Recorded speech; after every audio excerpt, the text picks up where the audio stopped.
या ठिकाणी टाळ्या वाजवा असं मी म्हणणार नाही. तुम्हाला जर वाटलं तर टाळ्या वाजवा, तुम्हाला नाही वाटलं तर शांत बसा.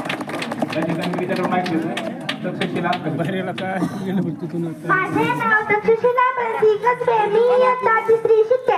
आदरणीय व्यासपीठावरील मान्यवर वंदनीय गुरुजन वर्ग व येथे उपस्थित माझ्या बालमित्र मैत्रिणींनो, आज मी तुम्हाला डॉक्टर बाबासाहेब आंबेडकर यांच्याबद्दल काही 2 शब्द सांगणार आहे. ते तुम्ही शांतचित्ताने ऐकून घ्यावे अशी माझी नम्र विनंती. डॉक्टर बाबासाहेब आंबेडकर यांना शाळेत शिकू देत नव्हते. जगामध्ये डॉक्टर बाबासाहेब आंबेडकर यांच्यासारखा माणूस शोधून सुद्धा सापडणार नाही. शाळेत शिकू देत नव्हते पण 32 पदव्या संपादन केल्या. अंगाला स्पर्श होऊ देत नव्हते पण ब्राह्मण बायको केली. बैलगाडीत बसू देत नव्हते पण विमानाने प्रवास करायला लागले. मनुस्मृतीच्या कायद्याचं स्पष्ट स्थान कोठे स्थान नव्हते, पण संपूर्ण कायद्यात डॉक्टर बाबासाहेब आंबेडकर यांनी लिहिला होता.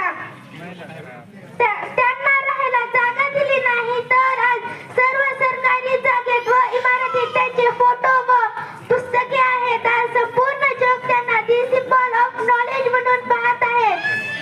अमेरिकेचे अध्यक्ष बराक ओबामा म्हणतात, भारतातील सर्वात मोठी राज्यघटना ही जगातील सर्वात मोठी राज्यघटना ही भारताची आहे. ती ज्याने लिहिली तो आमच्या कोलंबिया विद्यापीठाचा विद्यार्थी आहे.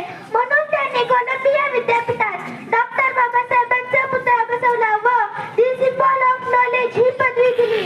डॉक्टर बाबासाहेब आंबेडकर यांना शाळेत शिकू देत नव्हते. डॉक्टर बाबासाहेब आंबेडकर एका कार्यक्रमामध्ये